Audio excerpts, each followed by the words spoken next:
aquí a Santiago por el examen de titulación de Otto Héctor Romero y habla de felicidades. Ajá, okay. Sí, gracias. Bueno, más o menos está dividido en 4 partes. La primera es una introducción general a la equidistribución, muy rápido, explicar todos los problemas de la equidistribución del flujo orocíclico. Digamos, esta es como la parte principal, prácticamente todo gira en torno a las series de Einstein, es la parte que me voy a tardar un poquito más. Y después la clave para probar la equidistribución es lo que se llama el método de Rankine-Selberg, que voy a explicar. Para esto necesito también series de Einstein. Y al final voy a explicar un poco el trabajo que hice con Gregor, que bueno, tiene que ver con la álgebra de operadores. Es un poco independiente, bueno, lo explico en el camino, ¿por qué? Bueno, lo explico en el camino. Entonces, bueno, muy rápido. Entonces, recuerdo un ejemplo básico. Si yo tengo el intervalo 0, 1, teta es un número irracional, entonces puedo considerar la asociación n teta módulo 1. Entonces, bueno, este conjunto de puntos es más que denso, es lo que se llama equidistribuido. Me gusta decirlo, por ejemplo, si yo divido en una tercera parte y aviento, no sé, 900 puntos, de alguna manera como que 300 caen aquí. ¿Sí? Si parto un décimo de 1000, digamos que 100 cae aquí. Bueno, más formalmente, digamos, un poco muy... Más formalmente, si tomo un subintervalo A, B del intervalo 0, 1, este cuenta cuántos de los primeros n términos caen en el intervalo A entre B, y esto lo divido entre n, entonces el límite cuando n tiene infinito es B menos A. Sí, es lo que dije antes, es formalmente esto. Uno puede definir para cada n la siguiente medida de probabilidad, poner una delta de Dirac en los primeros n términos, y pesarla con 1 entre n, ¿no? Para que sea medida de probabilidad. Entonces, que esté equidistribuido es lo mismo que el límite cuando n tiene infinito. De estas medidas es la medida, en este caso, de Lebesgue del intervalo 0, 1, ¿no? Puedo pensar también la sucesión, nada más aquí rápido, la sucesión como parametrizada con primos, y esto pues, consideran el círculo en lugar del intervalo 0, 1. Es esencialmente lo mismo. Pero aquí hay una cosa bonita que me gustaría comentarlo, porque después de alguna manera como que aparece.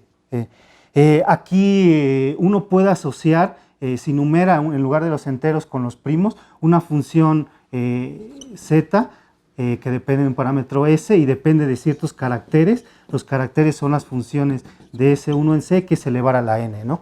Y entonces un resultado de CR muy bonito es que dice que la asociación está equidistribuida en el círculo, sí, solo sí. Para el carácter trivial tiene un polo simple esta función en 1, y para todas las demás tiene una continuación analítica en 1 y no se anula. Entonces, bueno, es un resultado para mí muy sorprendente, cómo es que tenía la intuición de que podía ocurrir esto. Entonces, digamos, el resumen es que la equidistribución depende de que la primera tenga un polo y que todas las demás sean analítica en 1. ¿Sí? Ok, bueno, entonces ahora sí me voy, digamos, al problema.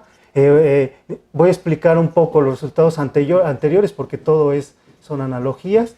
Entonces, tengo el semiplano superior, considero Y, el orociclo altura Y, considero la proyección a en toda la plática M2 es H2 entre SL2Z, en toda la plática. Entonces, esta curva, como se pega Z con Z más 1, tiene que ser una curva simple, bueno, perdón, una curva cerrada, en general no simple, que denoto alfa de Y, ¿sí? Entonces, uno considera las medidas de probabilidad localizadas en esta curva. Si yo tomo, por ejemplo, un abierto U, entonces la medida en U es la longitud hiperbólica de alfa de Y, intersección U, entre la longitud de alfa de Y. Ese es como el análogo de la delta de Dirac, ¿sí? Y bueno, es más fácil, de hecho, con la que uno trabaja realmente es con funciones. Si uno tiene una función con soporte compacto y C infinito sobre la superficie modular, esto es lo mismo, bueno, lo digo ahorita y luego ya no lo digo, es lo mismo que tener una función de H2 en C, que es gamma invariante, ¿no?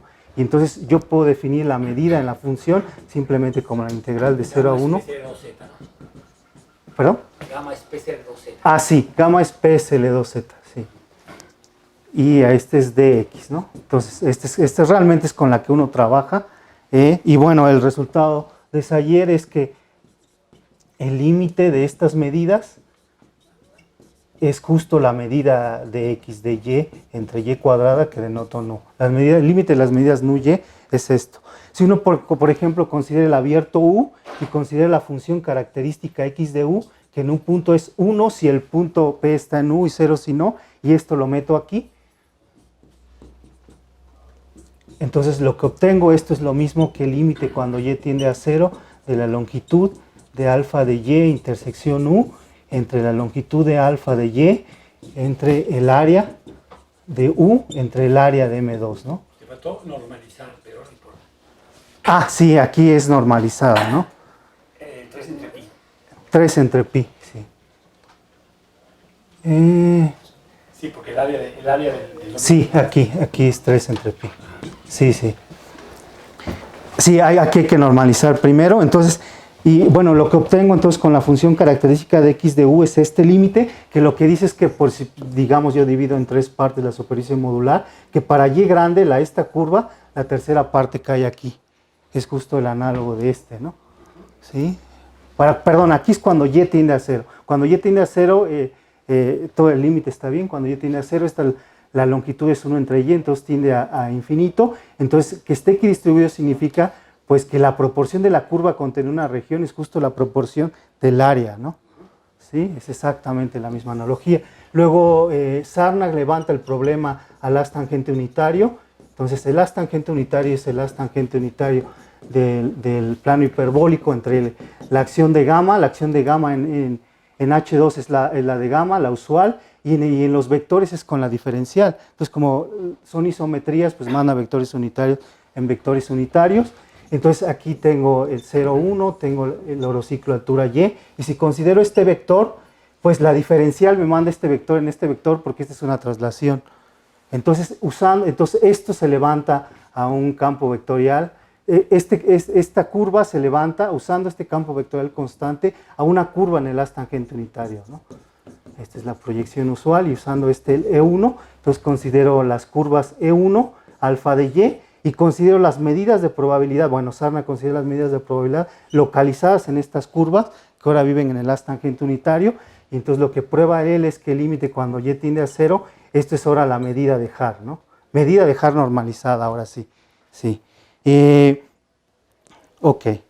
Bueno, más concretamente, déjeme anotarlo aquí, aunque no le voy a hacer mucho caso a esta parte, pero bueno, más concretamente, esto me queda una cosa de este estilo.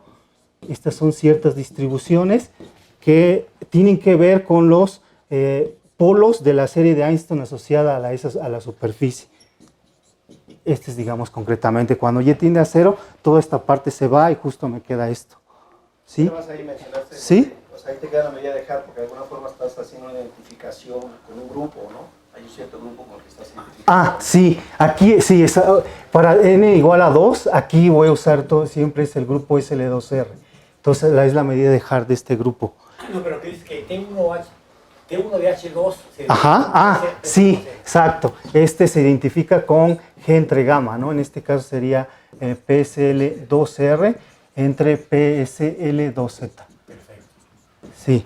También hay un resultado intermedio entre Sayé y Sarnag, que probó el ahora ganador del premio The Spirit of Abou Salam 2018.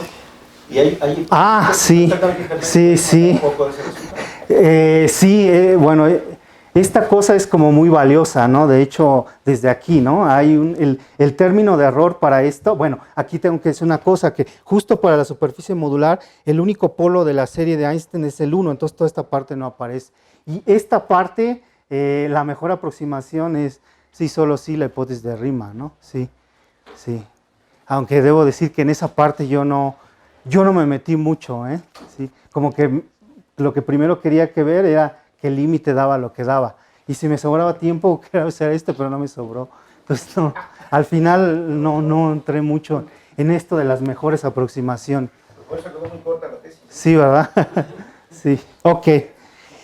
Ok, bueno, ya está el problema este. Bueno, ahora esto es en dimensión 2, ahora me voy rápido a dimensión 3. Borro aquí.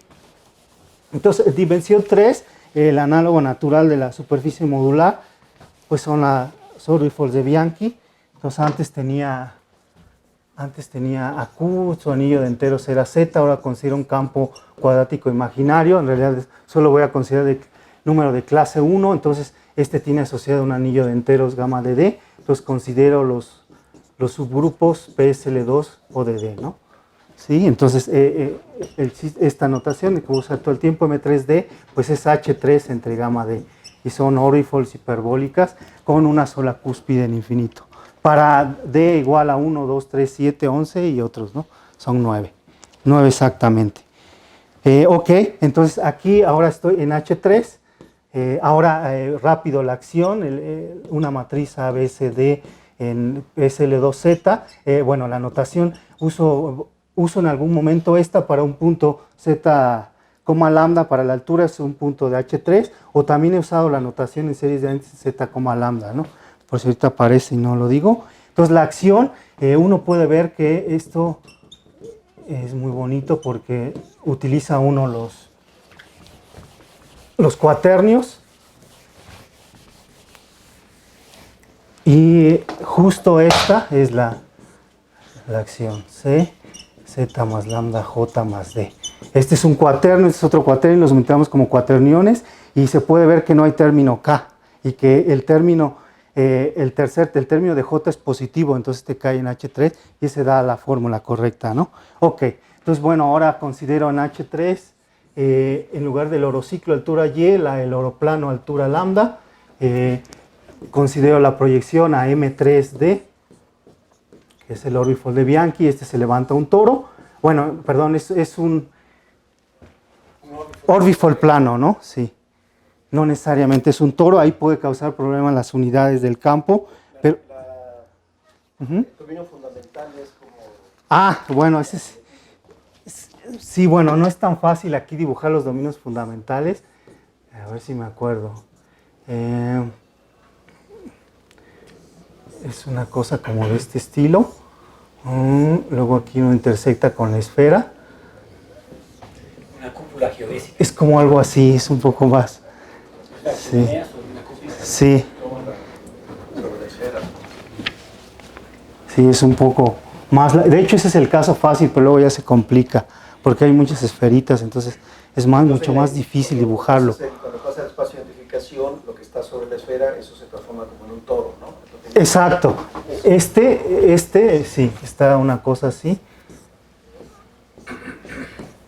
Y este se pega con esta y esta se pega con esta. ¿Pero sí queda tal como un toro o Sí, queda los planos, no hay inversión? los planos o los ciclos ahora son por esferas, son planos horizontales en los que actúa dos traslaciones, entonces se vuelven toros. Se vuelven toros. Pero digo más bien ahí, exactamente en la frontera de la región. No, la frontera no, porque tiene curvatura negativa. Para el Y hace como muy chiquito. Pues, Sí, exacto. Cuando sube el toro se vuelven chiquitos.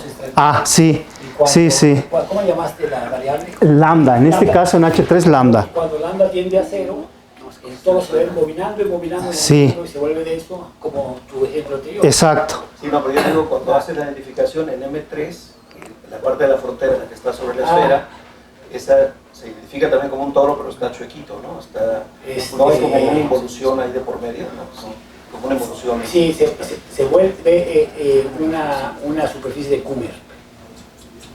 ¿Pero qué es entonces? Porque aparentemente si es un toro con una involución Z, porque la Z va a Z inverso, actúa, hay dos traslaciones. menos 1 entre Z. Ok, sí. En el punto más alto del iglú, sí, aquí. un puntito, ese es invariante bajo la inversión. Ok. Y como dice Manuel, hay 6 caras que se vuelve, más bien dicho, 4 caras, se vuelve un toro, pero luego hay la involución, entonces como el toro divide entre una involución, que se llama superficie de Kummer. Ok. Pero es como una esfera menos 4 puntos. No, se vuelve un orbifold, se vuelve la almohada. Ok. Los puntos están en las esquinas. Es una almohada, sí. Una tortilla, una bolita. Ok. Sí. Ok. Pero sí, tiene aplicaciones a dormir bien. Es una almohada. Ok, entonces estas se pasan en estos orbifold planos cerrados y bueno, uno puede localizar la medida aquí, B lambda, y bueno, uno tiene la equidistribución, pero bueno, aquí entonces lo que me planteó Alberto, bueno, de hecho en H3 creo que ya había trabajado otro alumno, ¿no? Sí. Cosentino. Entonces, lo que él me propuso es otra vez hacer el problema en el haz tangente unitario. Entonces, otra vez con el E1 levanto esto, son orbifolds ahora en el haz tangente unitario, y entonces aquí pongo las medidas localizadas en estos, y entonces probar que el límite cuando lambda tiende a 0 de estas es la medida de Hart, pero ahora para n igual a 3, ahora la medida de Hart es la medida de SL2C, que es la medida de H3 por la medida de la esfera, pero todo normalizado, ¿no? Entonces, este es el problema. ¿Tiene dimensión 5 real? Tiene dimensión 5 real. Es sobre el orbifold, en cada punto tienes una S2. Excepto los puntos. Sí. Ahí hay que tener cuidado. Ok. Bueno, entonces el resultado es eso. Si yo tengo una función del haz tangente unitario de M3D en C diferenciable y con soporte compacto, entonces ocurre esto. Estas son ciertas distribuciones, exactamente análogo a lo que aparecía antes. Otra vez, voy a explicarlo más adelante cómo es que salen de las series de Einstein. Bueno, y aquí tiene y si uno hace el límite cuando lambda tiene a 0, uno obtiene este. Entonces, bueno, este es como la primera parte. Bueno, entonces ya imaginarse el dibujo en el orbifold ya es mucho más complicado, ¿no? Sí. Todo eso se está enredando de un Sí, ya. Exacto. Sí, tiene dimensión 5, entonces ¿cómo? Sí, ya es más difícil decir cómo se van. Estas distribuciones son residuos de... Sí, exacto. Son residuos de la serie de Einstein. Sí. Y se puede hacer esto, ¿son medidas? Son medidas, son medidas, sí. ¿Y son medidas absolutamente continuas o son atómicas? Creo que la primera sí es medida, las otras son distribuciones. No estoy seguro que sean medidas, realmente no lo sé. O sea, no son positivos. No, eso ni yo. Positivos, que debe caracterizarlas. No estoy seguro. Bueno, creo que son, Sargé dice que son medidas nada más. Digo, distribuciones, perdón. Sí, así lo manejo. Si es medida porque es positiva en Borel. Me preguntas además si lo pienso como una cosa que es atómica o una suma infinita de átomos. Sí, es como límite. De hecho, sí lo puede pensar así como un teorema de equidistribución, como si medidas discretas convergen en una medida continua. Es toda la teoría de equidistribución es eso, una serie de medidas discretas. Hay un teorema que dice que en un compacto, toda medida de probabilidad, el límite débil de medidas discretas, deltas de Dirac. La medida más horrible es deltas de Dirac, suma de Dirac. ¿Puedes volver a escribir el problema otra vez? ¿Puedes volver a escribirlo? Ok. Esa es la cereza del pastel, entonces no hay que... ¿no? Ok. Donde ya no lo borro, eso. Sí. Es lo que hay que ver. AC es diferenciable y con soporte compacto. Con soporte compacto es infinito. No están localizadas. Entonces, sí. Tengo... Con límites de discretas. Pero ellas mismas no son discretas. Tienen soporte toda la realidad. Esta es la medida de volumen. Sí, esta es la medida de Hart en el cociente.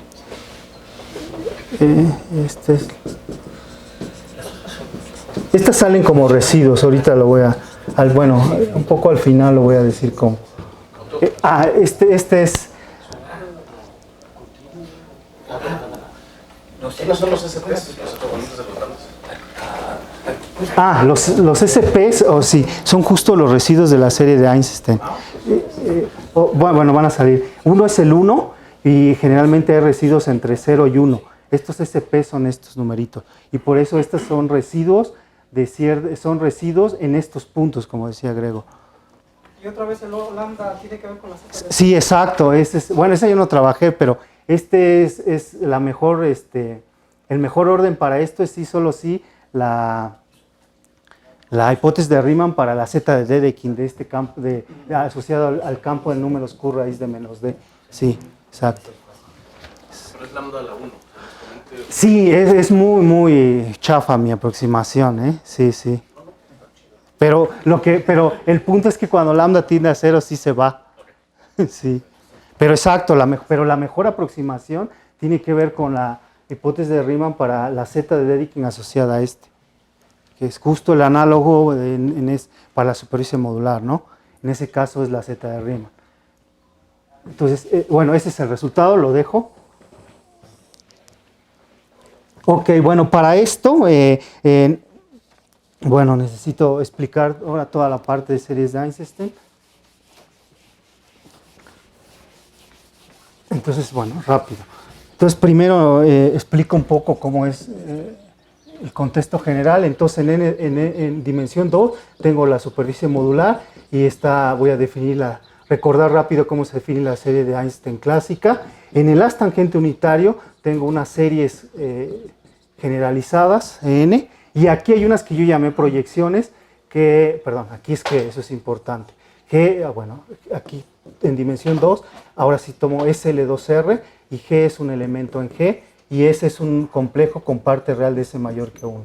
Lo mismo aquí, Z es un punto de H2, y la parte real de S es mayor que 1. Entonces aquí hay unas nuevas series que se llaman, que yo les llamé proyecciones, que están definidas en H2. No son series de Einstein porque bueno, esta cumple muchas propiedades, en particular son invariantes ante los subgrupos y estas no. Pero sin embargo, estas son las que aparecen en el método Rankine-Selberg. Entonces, por eso se utilizan. Ok, entonces bueno, en dimensión 3, rápido, para la Sorry-Fold de Bianchi están las series de Einstein clásicas.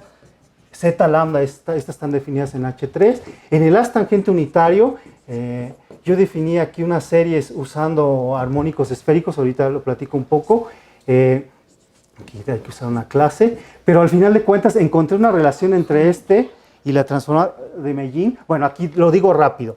Aquí la fibra en el haz tangente unitario es una 2 esfera, pero la fibra en SL2C entre gamma es un SU2, que es una 3 esfera. Entonces, aquí no coinciden como en dimensión 2. Entonces, una cosa que hice es tomar la mapeo de Hopf y definir unas series de Einstein en el haz tangente unitario para que me dieran la transformada de Mellin, etc. Al final, estas no las utilicé, ¿sí? Entonces, digamos que las buenas son las que están definidas hasta acá arriba, y esas son las series de Einstein. Bueno, este es como el haz de Marcos de M3D, y estas son las que fueron claves. Y estas se proyectan a unas que denoté igual, ahora están definidas en H3, igual que eso. Entonces, bueno. ¿Me permite una observación? ¿Sí? ¿Tenemos alguna restricción de tiempo? O sea, ¿alguien tiene prisa? No veo a todo el mundo. ¿Alguien tiene prisa? Son 1:22. Entonces, lo que yo sugiero, ¿sí? Bueno, si el señor presidente está de acuerdo, lo que yo sugiero es que, a lo mejor en lugar de entrar en tanto tecnicismo, tratar de explicar absolutamente los detalles técnicos del trabajo, ¿sí? Pues a lo mejor más bien centrarse, digamos, en el resultado, tratar de explicarlo y tratar de viendo nada más los componentes, así como lo estás haciendo, pero sin prisa. Sí, ok. Está yendo a buena velocidad, yo digo. No, es que me está poniendo nervioso. Okay. Eso va contra mis principios. No, yo lo que diría es relájate, tranquilo, Sí, ok. calma. Sí. Como tratar de poner los puntos medulares, Sí. irlos explicando bien, sin tanto detalle técnico. Además no creo que te interese. No. Ok.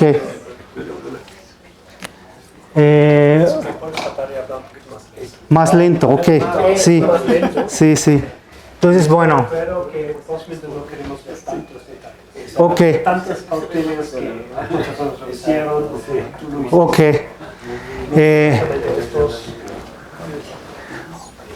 Ok, bueno, tengo que decir aquí al menos de estas, ¿no? Digo cómo se definen estas. Yo considero la función f de n, que está definida con g en un elemento S2R y S, y este es e a la in teta por la parte imaginaria de g de i a la s. Aquí g, esta es la descomposición de Iwasawa, que sabemos que hay un x más y teta, ¿no? Y entonces tomo esta función y para definir las series de Einstein generalizadas, pues yo tomo la suma sobre sigma en gamma infinito entre gamma. Gamma infinito son los que fijan el subgrupo de gamma que fija infinito, y entonces tomo esta. ¿Sí? Entonces, bueno, estas son las series de Einstein generalizadas. Estas, tengo que decir aquí varias cosas. Estas convergen para parte real de S mayor que 0. Si n es igual a 0, esta es la serie de Einstein clásica. Están bien definidas, son invariantes ante gamma. ¿Sí? Y de estas, definía estas. Estas no son invariantes ante el grupo, pero sí cumplen la siguiente propiedad. N de z más 1 es n de zs. ¿Las ¿Sí? series de H están definidas de la variedad, de la variedad de los complejos? Estas sí, las originales sí, son definidas de H2, pero como son invariantes ante el grupo gamma, pasan al cociente. Entonces están definidas sobre la superficie modular. Estas están definidas para G en el grupo SL2R, pero también son invariantes ante el gamma, entonces pasan al haz tangente unitario de M2. Sí. Y bueno, las proyecciones cumplen esta condición, entonces esto significa que admiten una expansión de Fourier en la variable X. ¿Sí? Bueno, ok, eso es en dimensión. Bueno, nada más aquí déjenme decir algo, porque, bueno, estas... una cosa importante que cumplen las series de Einstein es que son eigenfunciones de operadores. ¿Sí? Por ejemplo, esta, la clásica, cumple esta condición.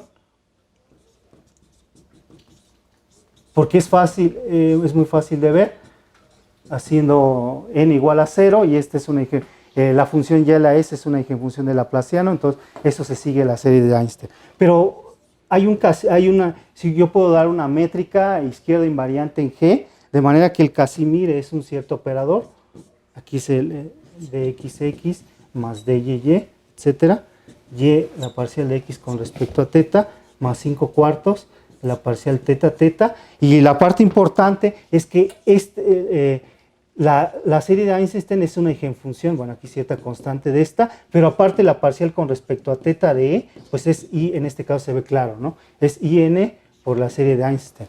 Entonces, una parte fundamental de las series de Einstein son que son funciones de operadores. Esta es la parte que hice con Gregor para dimensión 3. Encontré, digamos, los operadores, bueno, aquí, ¿qué es esta álgebra de operadores? Y demostramos que las series de Einstein son eigenfunciones de esos operadores. Pero, bueno, eso era un poco aparte porque todo eso lo hice con la idea de yo probar la continuación analítica homeromorfa de las series de Einstein, lo cual terminamos conjeturando. Entonces, por eso quedó como aparte. Bueno. Pero todo el mundo dice que ya lo probaron. Sí, pero no a nadie dice dónde. No hay nadie. Es que quizá la referencia es un libro de Langlands que es muy difícil de leer. Sí. Entonces, bueno, para resolver el problema, pues necesitaba, digamos, la herramienta principal son series de Einstein que definí, ¿sí? Entonces, bueno, para estas, bueno, estoy ahora en dimensión 3 otra vez, el grupo G es SL2C, entonces, bueno, necesito definir muy rápido qué son estas matrices de Wigner, entonces, bueno, rápido, la analogía, si yo tengo una rotación del círculo, y aquí considero una eigenfunción de Laplaciano que es elevar a la n, entonces puedo considerar la composición de estas, ¿no? ¿Sí? Entonces, una es esta, la que es elevar a la n, y otra es tomar una rotación y luego componer con una eigenfunción. Entonces, bueno, es muy fácil de ver que esto es igual a n alfa por phi n de z. Entonces, esta función phi n compuesta con esta es dependiente con esta, ¿no? La única diferencia es este. Y este numerito tiene que ver con las representaciones irreducibles de SO2. ¿Sí? Entonces, bueno, en el caso de Sarnag, la fibra era un S1. Entonces necesitaba yo un resultado que como generalizara esto. Entonces, bueno, eso me di cuenta mucho después. Entonces, pero puesto así, esto se puede generalizar a cualquier dimensión. Ahora considero la S2 esfera. considero una rotación, bueno, por razones técnicas esa era la -1, considero una eigenfunción, que ahora son los armónicos esféricos, y considero esta y la composición y esta. Entonces lo que resulta otra vez es que esta es una combinación lineal de estas, donde m se mueve entre -L y L. Entonces hay una combinación lineal aquí, la anoto muy rápido, la suma sobre K, CLKM de R de YLK, ¿sí? Y otra vez la clave es que estas, al igual el análogo que aquí, estos vienen de las representaciones 2L más 1 dimensionales de SO3, ¿sí? Y bueno, estos coeficientes son justo los coeficientes de la matriz de Wigner, como están, ¿sí? Hay una fórmula para esto que te involucra los ángulos de Euler, pero bueno, quizá una cosa ahí técnica que no quería yo poner, pero al final dejé en la tesis. Bueno, esto es usando ángulos de Euler. Esta es una cosa así, E a la I phi, no, perdón, E a I K teta, E M phi. Bueno, hay una de las cosas que hice con mucho cuidado en la tesis es encontrar la expansión de Fourier de las series de Einstein. Entonces necesitaba una expresión para esta, pero la expresión usual era no la podía yo atacar. Entonces hay una fórmula en Wikipedia que involucra otra fórmula de esta en términos de unos parámetros positivos. Y bueno, la referencia era un libro de física y no venía demostrado. Entonces, como esto fue clave, al final dejé esta demostración, pero bueno. Todo eso va a ser usado en tu contra para liberar. Sí, estaba impecable en Wikipedia, aunque no era trivial la demostración, estaba todo bien. Sí.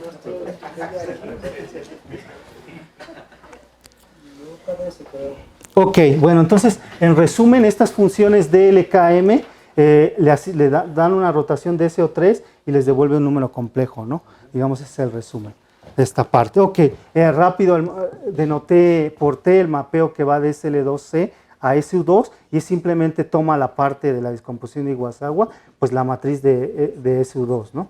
Simplemente, entonces, bueno, defino la siguiente función, FLKM GS, como la DLKM de, y phi le denoté al isomorfismo, al homomorfismo de SU2 en SO3. Entonces tomo una matriz de SU2 y me manda una de SO3. Pues, que es la cubierta doble. Entonces tomo esta es la parte de SU2, todo esto está bien definido, es una matriz de SU2, su inversa está en SU2, esta está en SO3. Tomo esta parte y luego aquí tomo la parte, digamos, clásica de las series de Einstein. Y hago la suma.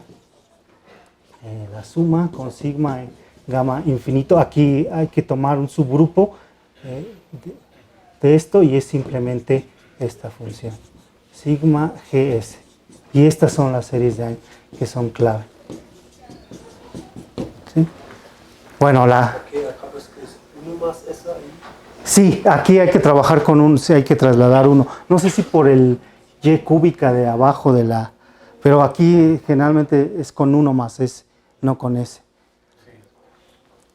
Bueno, estas son las series de Einstein que fueron claves. Puedo definir la proyección. ¿Sí? Bueno, una de las cosas que hice con mucho cuidado es calcular el coeficiente 0 de estas. ¿Sí? El coeficiente 0 tiene que ver con... bueno, lo anoto muy rápido. Bueno, el coeficiente 0 tiene que ver con un cociente de funciones L asociadas a ciertos caracteres aquí, M'. Entonces, esta es una de las cosas que hice con mucho cuidado, encontrar el coeficiente 0 de estas cosas. Básicamente lo que hice es entender lo que había hecho Kubota para el caso de estas series y ver que los mismos trucos se seguían para encontrar la expansión de Fourier de las series abajo, de las proyecciones. Sí, para el caso clásico de S de 2R, eso te da Z de S sobre Z de S más 1. Sí, exacto. En el caso de la otra, ese es el cociente de la Z de Riemann. Y en el caso de que todos estos índices sean 0, esta serie de Einstein es la serie de Einstein clásica en H3, y esta no cuenta, y esto es el cociente de la Z de Dedekind asociada al campo de números. Y que para el caso clásico es muy porque entra la función de Euler. Sí, para probar esto hay una función ahí de Euler que cuenta primos en estos campos cuadráticos. Que, bueno, toda esa parte fue también una parte larga de mi trabajo. Ok, bueno, entonces voy un poco ya como que reuniendo todo. Entonces, bueno, borro todo esto. Ok, nada más antes de borrar esto. Entonces, justo queríamos encontrar qué son los operadores análogos a estos. Son los que dio Gregor, de hecho, y probar que estas series de Einstein son eigenfunciones de sus operadores. Bueno, ok. Entonces, déjame ver si ya como que redondear.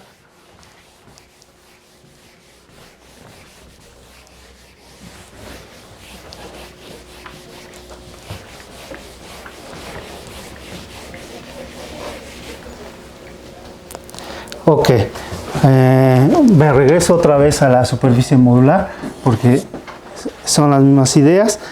Considero una función otra vez de M2 en C. Que esto es lo mismo que tener una función de M2 de H2 en C, que es gamma invariante, ¿no? ¿Sí? Entonces, consideraba altura Y, el orociclo. Entonces, para cada Y, considero para cada Y tenía la proyección, tenía la curva esta cerrada, alfa de Y, y tengo la medida de probabilidad localizada en esta curva. Entonces a cada Y se le asocia el número complejo, la medida localizada en Y de esta F. ¿Sí? Entonces tengo una función que va de R más en C. ¿Sí? Y bueno, dijera Alberto, si uno tiene una función sobre el círculo, uno puede sacar la expansión de Fourier, ¿no? Y en este caso uno puede hacer la transformada de Mellin de esta función. Entonces la transformada de Mellin se define como la integral de 0 a infinito de estas por Y a la S menos 2 de Y. ¿Sí? Y el método de Rankine-Server lo que dice que esto es la integral sobre M2 de la función pesada con las series de Einstein.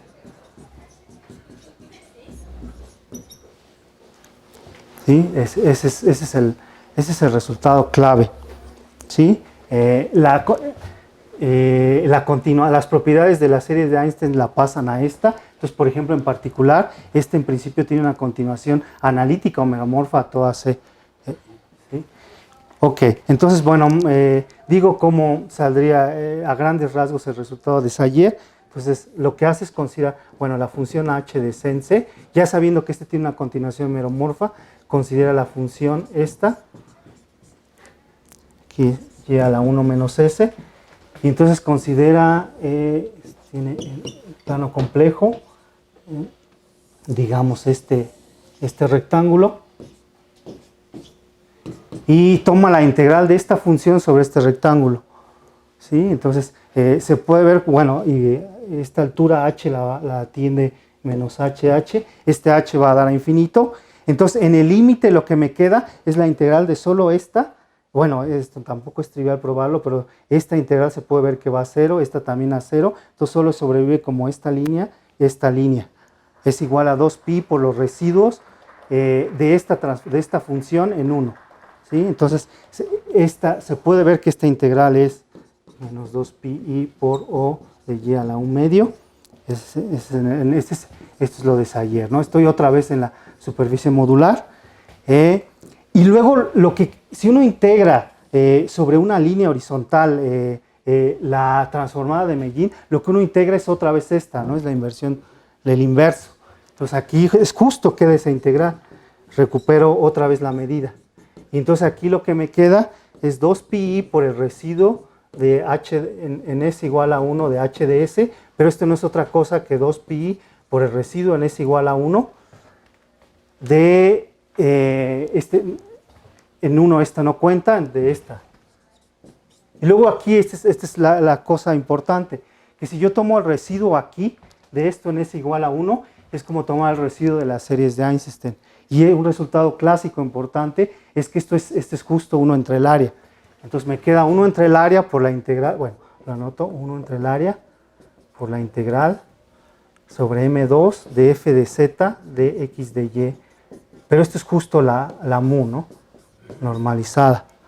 Entonces esto, bueno, había un 2pi que me faltó aquí. Y esto es justo el resultado de Sayer.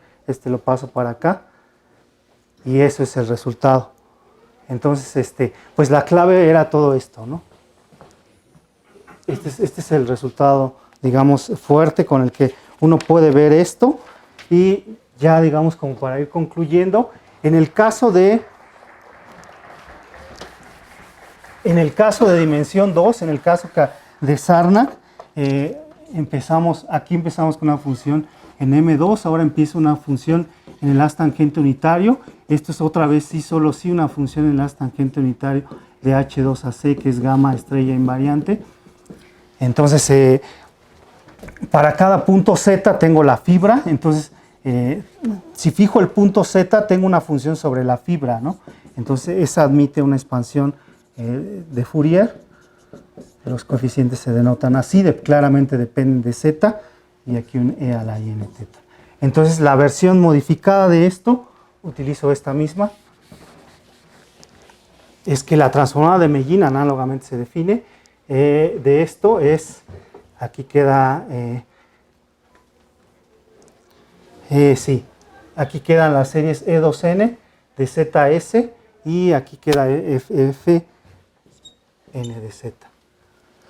Y la clave es que cuando uno toma el residuo de este n es igual a 1, todas las series de Einstein pares, cuando n es 0 es la serie de Einstein clásica, el residuo es 1 entre el área, y todas las otras tienen una continuación analítica en 1, entonces toda la otra parte se muere, entonces queda lo mismo.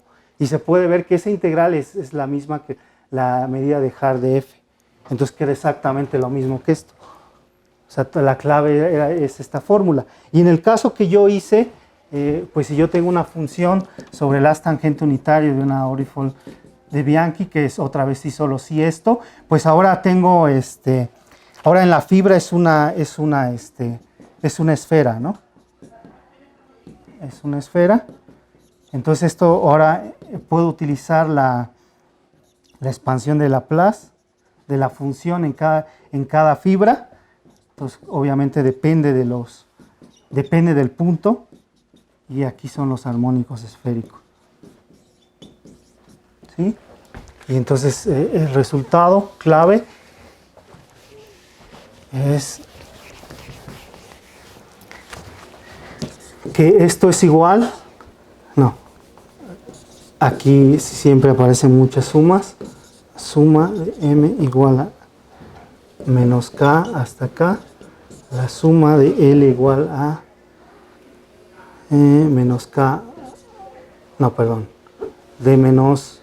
menos L a L, y L de menos, no, espérame, perdón, aquí es K de menos L a L y M de menos L a L, ahora sí.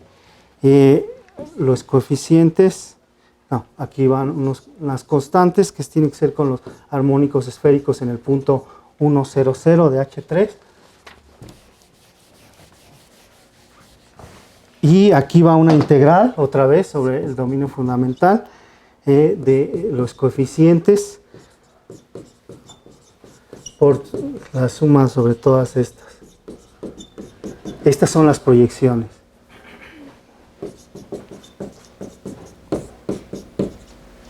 Entonces la clave otra vez es que, bueno, este es el método de Rankine-Sermel para el haz tangente unitario. La clave es pues encontrar las series de Einstein que hagan que esto ocurra otra vez. Eso fue, digamos, la clave. Y pues resulta que cuando todos los índices son 0, esta serie de Einstein es la serie de Einstein clásica de H3, y el residuo en S igual a 1 es 1 entre el volumen hiperbólico de M3D, y todas las otras tienen una continuación analítica en 1, pues el residuo es 0. Entonces otra vez, cuando integro esto, me queda la medida de Haar de F. ¿Sí? Y bueno, finalmente, en el caso,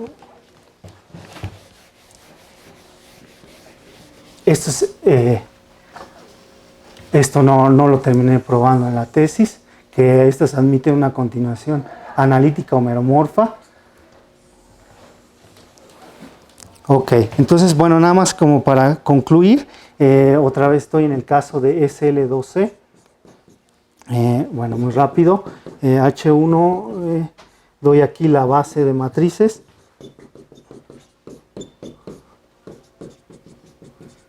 Menos I y H2 igual a 1/2.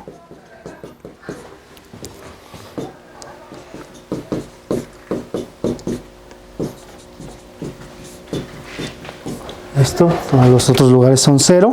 Entonces, aquí hay 3 elementos del álgebra envolvente, del álgebra del I de SL2C, que son estos.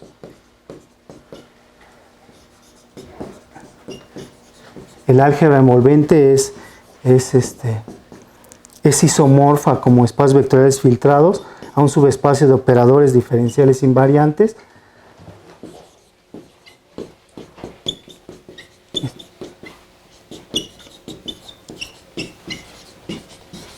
¿Sí?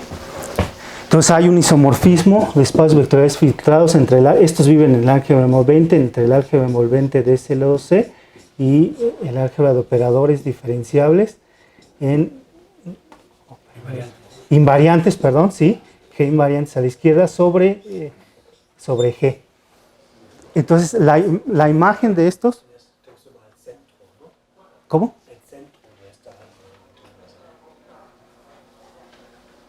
Tomas el centro. Yo tomar el centro, sí.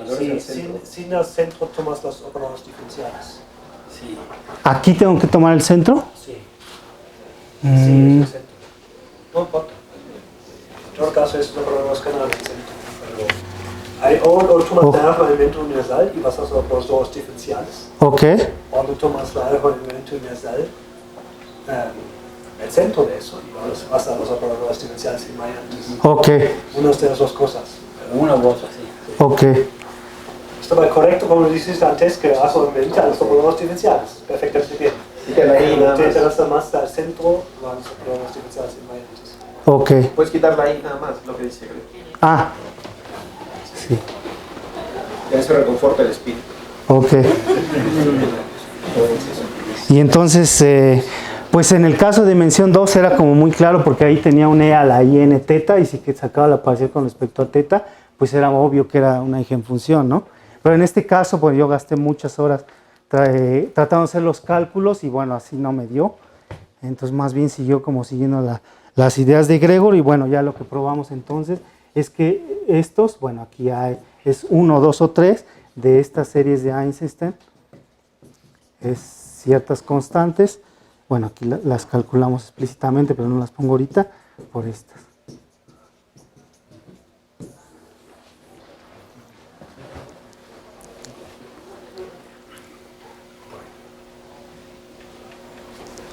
Bueno, creo que... Sí, creo que ya es todo.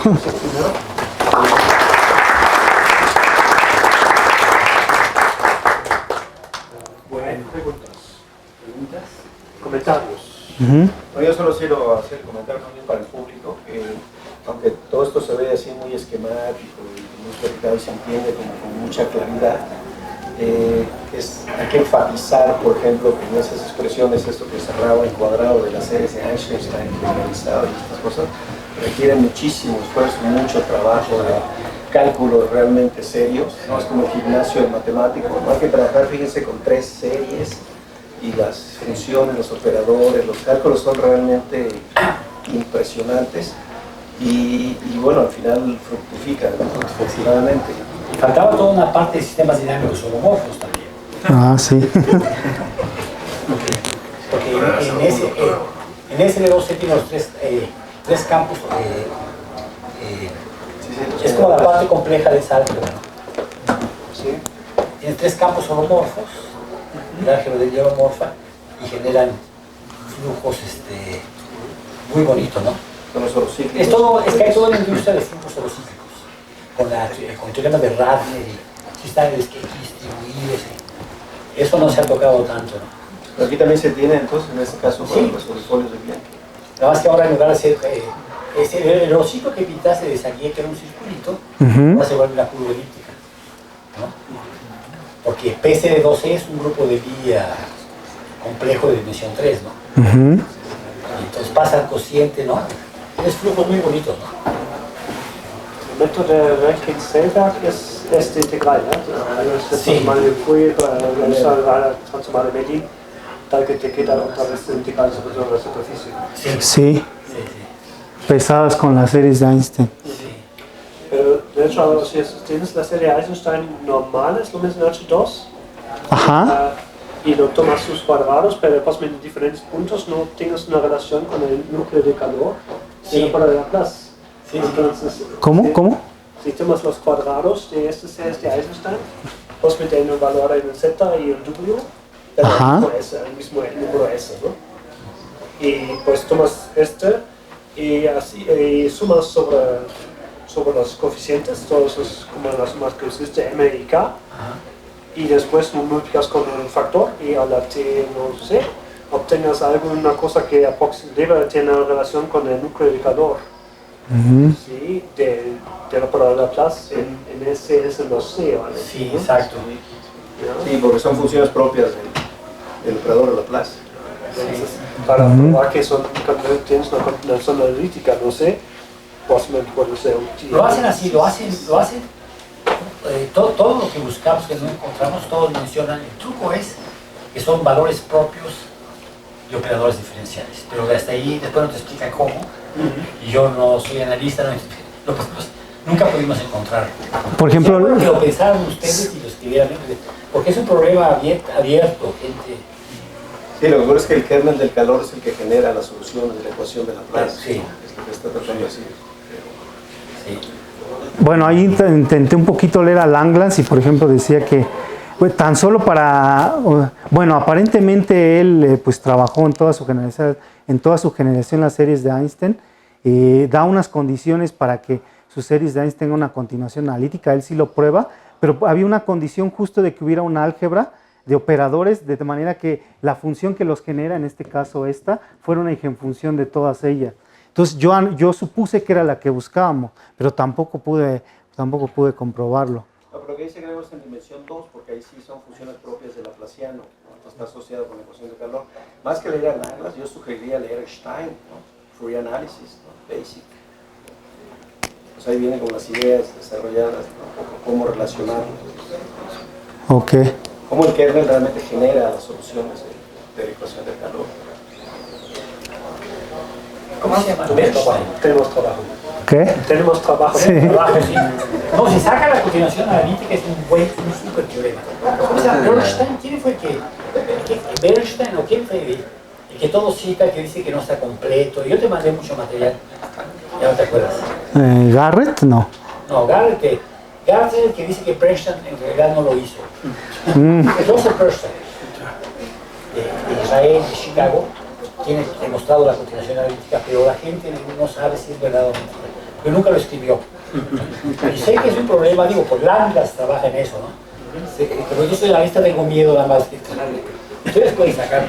Hay una tesis donde de hecho dice que nada más se le atribuye a Langlands, pero otra tesis, bueno, yo cuando las definí estas, pensé que no estaban definidas, ¿no? Digamos, pero pues después me di cuenta que hay otras series que se parecían. Bueno, no dije ahorita una parte, pero bueno. Pero pues sí, realmente ya entraban. Ahí lo que ella también no dice es de dónde saca la cosa. Dice, vamos a asumir la continuación y tampoco nunca no dice nada. ¿Nunca te contestó? De hecho, le mandaste un email. Sí, también es a otro. Son distintas las series. No, son las mismas, sí son las mismas. Son más razonables, son objetos clásicos. Sí, exacto. Sí, ahora sí que el problema me arrojó, bueno, es que no dije también, pero había unas rotaciones aquí que eran la clave, usando el análogo de un resultado de Sarnak, me decía que tenía que estudiar unas ciertas rotaciones, que bueno, a ver, nada más lo comento rápido, es como el análogo, por ejemplo, si uno tiene una función analítica, puede ser una transformación de Möbius, de manera que en Z no se anule la derivada, entonces la diferencial forzosamente es una rotación compuesta con una motesia. Entonces aquí, si uno tiene una transformación G en PSL2C, esta actúa en H3, y entonces lo que utilicé es que en un punto la diferencial, bueno, lo que probé es que es otra vez una rotación ahora de SO2, de SO3, compuesta con una homotesia. Estas son las que aparecían acá. Y una cosa que probé es que esto tenía que ver con el phi de un T de un sigma G. Entonces eso fue como lo que juntó, digamos, las dos cosas. Sí, o sea, el marco ortogonal. Ajá, exacto. Lo rota y lo dilata. Exacto, sí. Actúa conformemente el grupo isométrico. El modelo del H3, P02C, sí, conformemente. Sí, exacto. Isométricamente la métrica hiperbólica, pero conformemente la métrica euclidiana. Sí, exacto. Y como tú toda la referencia, los ángulos, los medías en realidad de dos maneras. Entonces, a veces hiperbólica, a veces euclidiana. Sí, sí, sí. Sí. Un comentario general, final, bueno, por mi parte final. Bueno, ya está claro que hay todavía mucho trabajo que hacer, ¿no? Hay muchas cosas, muchas preguntas ahí que responder. Una pregunta nada más como por curiosidad, ¿cuál sería una generalización natural de digamos, estos resultados o de este contexto? Hacerlo para HN. HN, variedades hiperbólicas, ciertas características. Para efectos aritméticos en H4. Para ¿qué? Superficie de Hilbert, ¿o cómo se llama? Pero la superficie de Hilbert eso es producto de B.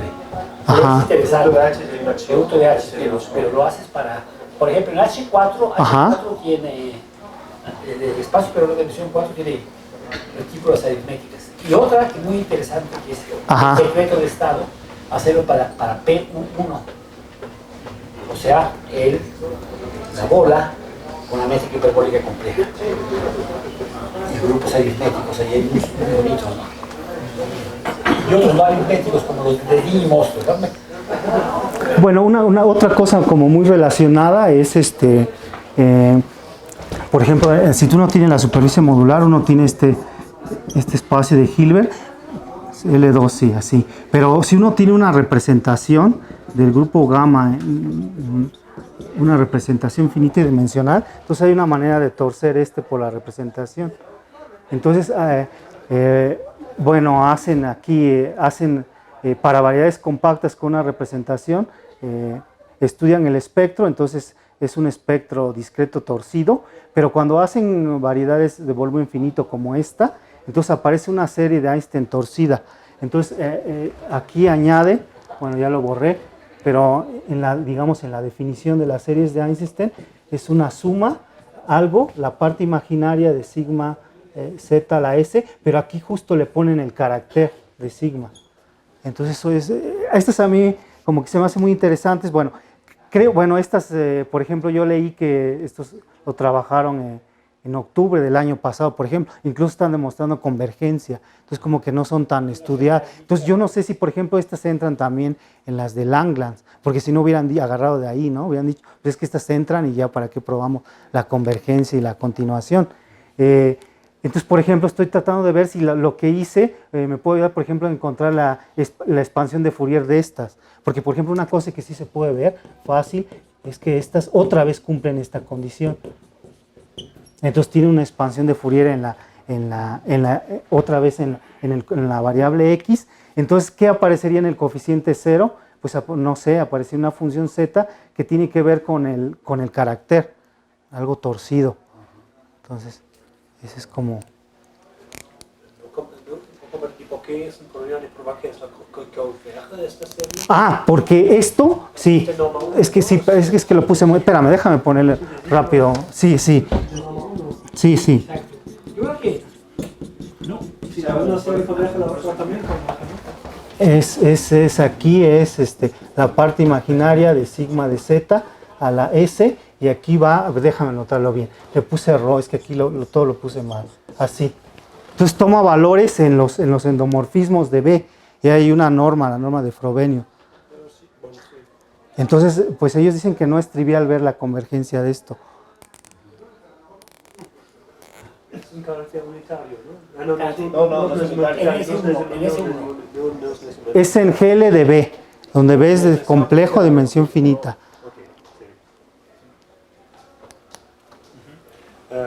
¿Sí? Comprendí que todo lo que dices, lo menos, bueno, mucho que haces es independiente de eso, pero como del teorema que quieres ligar, solamente es válido por algunos Ds, 8 o 9 Ds. Ah, ok, sí. ¿Qué pasa en los discriminantes? Porque ok. muchas calculaciones aquí, Exacto. se traducen directamente a cualquier discriminante porque nunca se hacen referencia. Ok, sí, eso no lo comenté. Bueno, de hecho el resultado de Sarnak ya es para cualquier superficie hiperbólica con cualquier número finito de cúspides. Esto debería de ser lo mismo para cualquier, si tenga cúspides o más, para cualquier variedad hiperbólica, Orifol hiperbólica con una sola cúspide. Solo que aquí era más fácil de trabajar y el hecho de hacer las series de Einstein, justo para esos casos aritméticos, era lo que me daban el cociente que había funciones L de teoría de números. Pero se puede exactamente lo mismo solo con el hecho de que tenga una sola cúspide. Sí, pero si tienes más cúspides, es natural pensar que va a aparecer como las matrices de scattering, no sé. Eso creo que sí. Y después de sustraer términos particulares. Creo que Sarnak y Phillips tienen la, pero no me acuerdo ahora. Pero otra vez, ¿cómo dices tú? ¿Tienes más cúspides? No, si tienes más cúspides que uno y el lambda va a 0, Sí. pues parte del todo se separa, ¿sí? Y va a un cúspide. Sí. Sí, de este todo se pasa por una singularidad y se despega a un todo y se va por este cúspide. Sí. ¿Sí? Y después otro punto posiblemente va por más todos en este cúspide.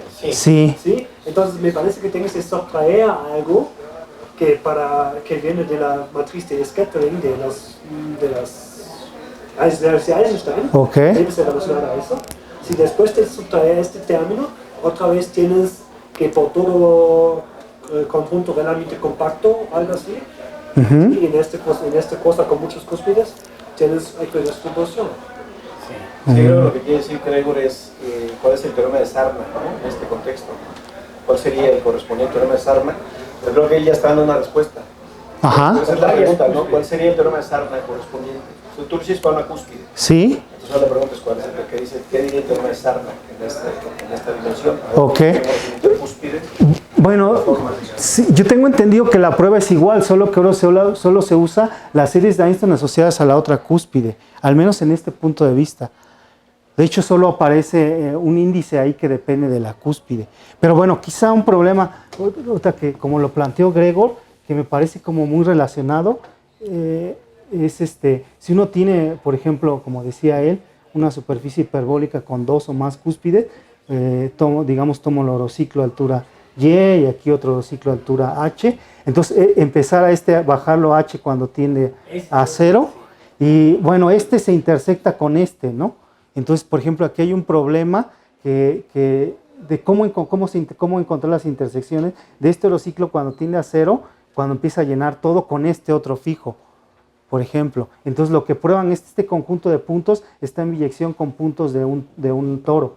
Entonces, por ejemplo, ¿qué es Clairé-Burrin?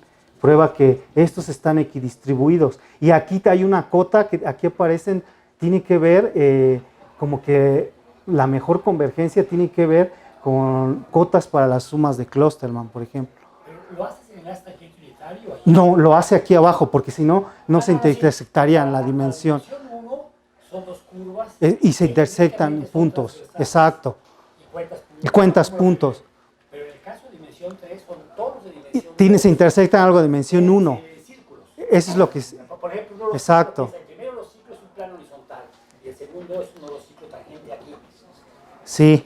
Entonces interseca en un círculo. Entonces es bien muy complicado, porque yo, como estoy entendiendo lo que dice Gregor, tengo Y1, Y2 hasta YK, tiene K cúspides. Sí. Y los voy bajando, cada uno a su punto al infinito. De este punto al infinito los orociclos son así. El punto al infinito aquí son estos planos. Y para cada uno tengo una función de n variables reales, ¿no? El primero restante. Y es muy bonita la pregunta, no sé. Sí. Sí. Todos bajando a 0 al mismo tiempo. Sí. A velocidades diferentes. Sí. Entonces debe ser por lo de Scatter, debe ser el producto de las series de Einstein. No sé, la suma, no sé. Y por ejemplo, lo que decías en el haz tangente unitario, lo que yo pensé es levantar toda la fibra. Entonces, en el haz tangente unitario consideras la preimagen de entonces es un toro. Y lo levantas con el E1, como lo hemos estado haciendo. Entonces, otra vez la intersección van a ser puntos. Entonces, ese problema, por ejemplo, pues no sé si alguien lo ha... ¿De qué? Como el análogo del teorema de Hedlund. O sea, digo, ya no son curvas, ¿no? Pero no, justamente el teorema de Gödel dice, si hubieras tomado tú una superficie cerrada, Ajá. en todos los ciclos, el flujo de los ciclos es minimal, todos son densos.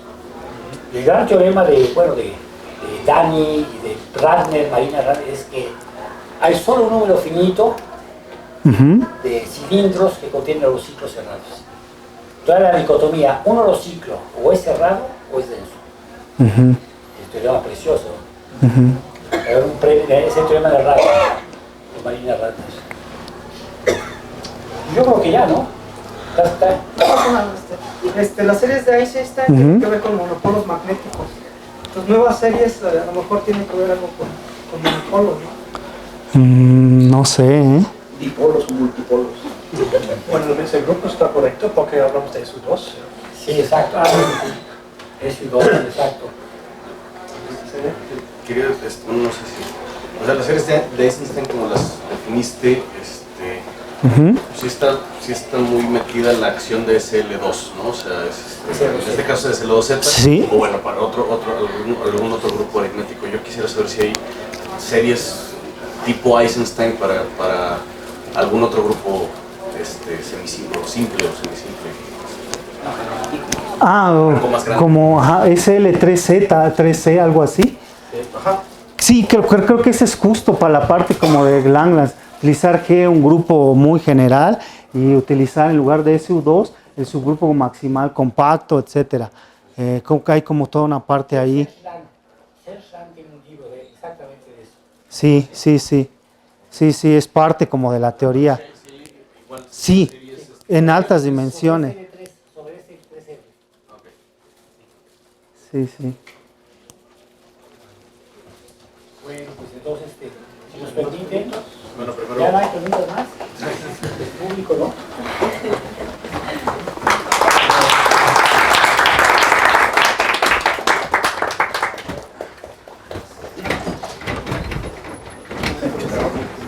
Yo también me tengo que salir, ¿verdad?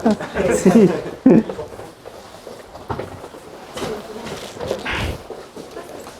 ¿Ya qué hora son? No, tardé mucho. No, pensé que me había tardado más. ¿Sí? So. No, si hubiera sido despacio. Sí, ¿no?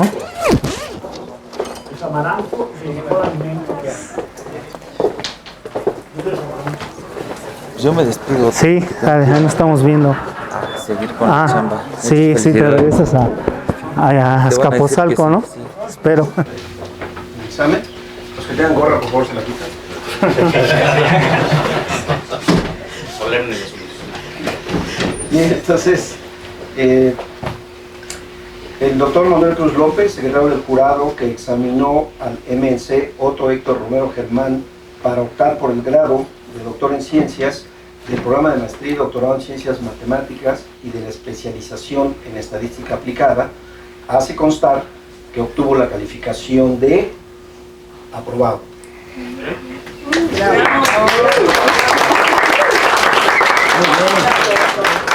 ¿Pueden pasar a felicitarlo? Muy bien, doctor. Gracias. Muy bien, mucho gusto. Anda, no, mucho gusto, ¿eh? Gracias. Gracias. Gracias. ¿Cómo? Pasa. Gracias. Grande Otto. Gracias. Gracias. Todavía va a haber muchas hojas sobre la mesa. Yo creo que sí, ¿verdad?